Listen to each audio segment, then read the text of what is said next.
کہ متع کیا چیز ہے؟ بس اتنا ہی. تھوڑا سا سوال آگے بھی ہے کہ پھر کیا آپ تشریح کریں گے تو درمیان میں سوال آ جائے گا. سوال ان کا میں پڑھ دیتا ہوں. انہوں نے لکھا ہے کہ جو لوگ اس وقت عرصہ دراز سے غیر ممالک کے اندر اپنے بیوی بچوں سے دور ہیں تو کیا ان کے لیے کچھ اس قسم کی کوئی گنجائش ہے شریعت کے اندر؟ سوال ان کا یہ. اللہ اکبر. متع کے بارے میں پہلے تو یہ بات صاف ہونی چاہیے کہ وہ ہے کیا، کہ ان کے کتابیں دیکھنے سے پتہ چلتا ہے کہ جو اس پر لکھتے رہتے ہیں ان کا ذہن صاف نہیں.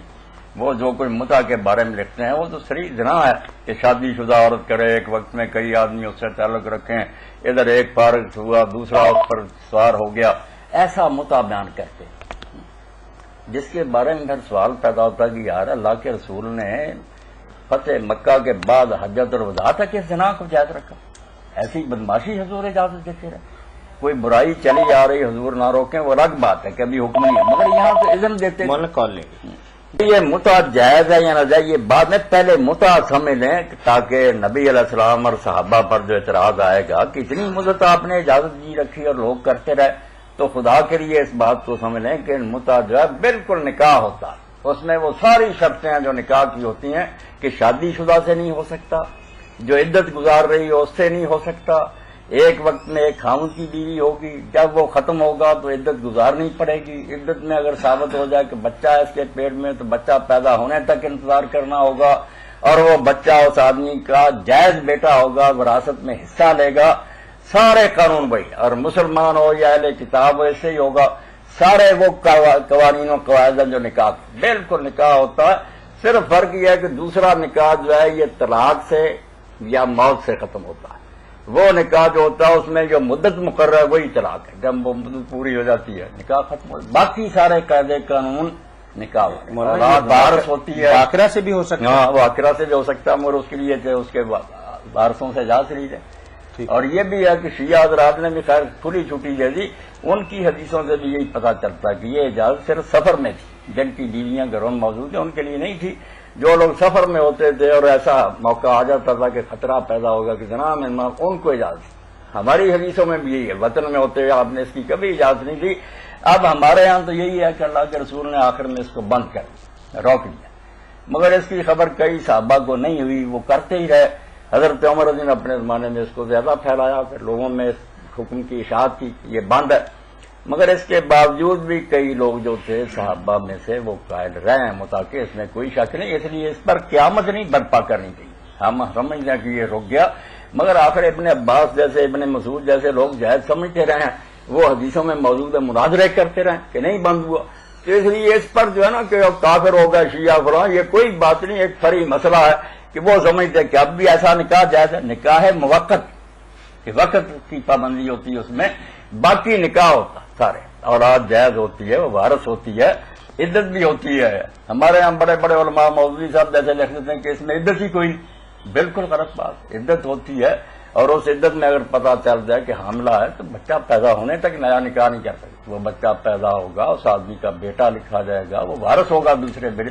اگر کسی نے متع کرنا اور اگر بدکاری کا نام متع رکھ لیا تو پھر تو اس کی اپنی حرام بدگی ہے، وہ متع نہیں. اس لیے جو رسول اللہ نے اجازت دی رکھی نا وہ ایک نکاح تھا پورا، سارے قانون سے نکاح کے. شادی شدہ عورتوں سے نہیں ہوتا تھا، نہ وہ جو عدت میں ہوتی تھی ان سے ہوتا تھا. سارے قاعدے اس کے نکاح کے. اب جو مولانا مختلف مطلب فقہا کے مسلک بنے ہوئے ہیں، تو کوئی ایسے فقی بھی ہیں جو اس کو جائز قرار دیتے ہیں؟ نہیں، اہل سنت میں سے کوئی نہیں دیتا. خواہ وہ اہل حدیث ہیں یا اہل فقہ، یہ تو سب کہتے ہیں کہ بند ہو گیا. صرف شیعہ حضرات جو ہے نا ان میں سے بھی یہ امامیہ جو ہے یہ مانتے ہیں، ورنہ زیدی جو ہے یمن کے وہ بھی کہتے ہیں کہ بند ہے. مگر اس میں آپ دیکھیں نا کہ شیخ عبدالعزیز ابن باز رحمۃ اللہ علیہ کے ساتھ جو دوسرے مفتی تھے انہوں نے کیا راستہ نکالا. بات وہی ہے، ایک چور دروازہ نکال دیا جس پر صالح حسین جیسے بیچارے روئے بھی کہ کیا کر رہے، وہی متع نام اور رکھ لیا. تو شیخ نے کہا کہ دل میں رکھ کرنا کہ مہینہ ہی رکھنا، پھر اس کو چھوڑ دینا، ظاہر نہ کریں. اگر کہہ دیں عقد میں اتنی مدت پھر متع بن جائے گا، دل میں چھپا دیں اتنے دنوں کے لیے بس پھر طلاق دے دیں. یہ انہوں نے کہا جو یورپ میں لوگ جاتے ہیں یہی مصیبت جو آپ نے بیان کی، تو ادھر وہ لوگ ایسا کر لیا کریں. یہ باقاعدہ ان کا چھپا ہوا فتویٰ ہے سعودی علماء کا مگر صالح عثیمین رحمۃ اللہ علیہ خلاف تھے کہ یار یہ چلاکی ہے نا، اگر متا حرام ہے تو یہ وہی متا جب آپ کے دل میں ہے کہ رکھنا نہیں اس کو تو کیا ہوا؟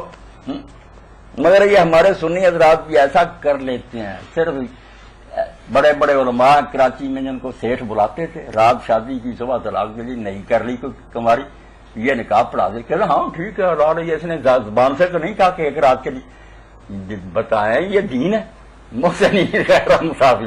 اللہ تو کہتا ہے نکاح کے وقت نیت ہونی چاہیے کہ اس کو ہمیشہ رکھنا، بعد میں بدقسمتی سے کوئی وقت آ جائے وہ الگ بات ہے، ذہن میں پہلے کہ رکھنا ہی نہیں، یہ تو عیاشی کرنے والی بات۔ تو یہ بھی فتوے جو ہے نا پھر ہیرا پھیری سے لوگ نکال لیتے ہیں، شیعوں کو برا کہتے رہتے ہیں، آپ یہ کہہ دیتے ہیں کہ دل میں رکھ لے بات اور مہینے کے لیے کر لے بعد میں چھوڑ دے۔ میرے خیال شیخ بن باز صاحب کے فتوے پہ عمل نہیں ہو رہا ہے، ممکن انہوں نے فتویٰ ضرور فتویٰ دیا اور صالح عثیمین کا رد بھی ہے اس پر اب بالکل۔ بارک اللہ فیک، یعنی آپ کا معنی یہ ہے کہ متا کی جو شرائط ہیں وہ بہت کڑی، بالکل صحیح بالکل نکاح کی طرح ہیں، نکاح اور صحیح نکاح اور متا کے درمیان صرف ایک باریک سا فرق ہے کہ نکاح جو ہے وہ ہنگامی حالت اس میں آ سکتی ہے، لیکن اس میں سے پہلے سے طے شدہ ہوتا ہے کہ ایک مقررہ مدت کے بعد ہم دونوں نے علیحدہ ہو جانا ہے، طلاق، باقی اس میں عدت بھی ہے اور باقی سارے مسئلے وہی ہیں جو نکاح کے۔ تو شرعی اعتبار سے اب جو لوگ بیرونی ممالک میں رہتے ہیں تو مولانا نے جیسا کہ فرمایا اور بتایا کہ شرعی اعتبار سے متا جو ہے اللہ کے نبی صلی اللہ علیہ وسلم نے حجۃ الوداع کے موقع پر اس کی ممانعت کر دی، اور اس ممانعت کے باعث آج کوئی بھی بندہ اس کو جائز قرار نہیں دیتا۔ اگر کوئی بھی بندہ اس پر عمل کرتا ہے تو سمجھے کہ صریحاً بدکاری کا اور اللہ کے نبی صلی اللہ علیہ وسلم کے احکامات سے روگردانی کر رہا ہے۔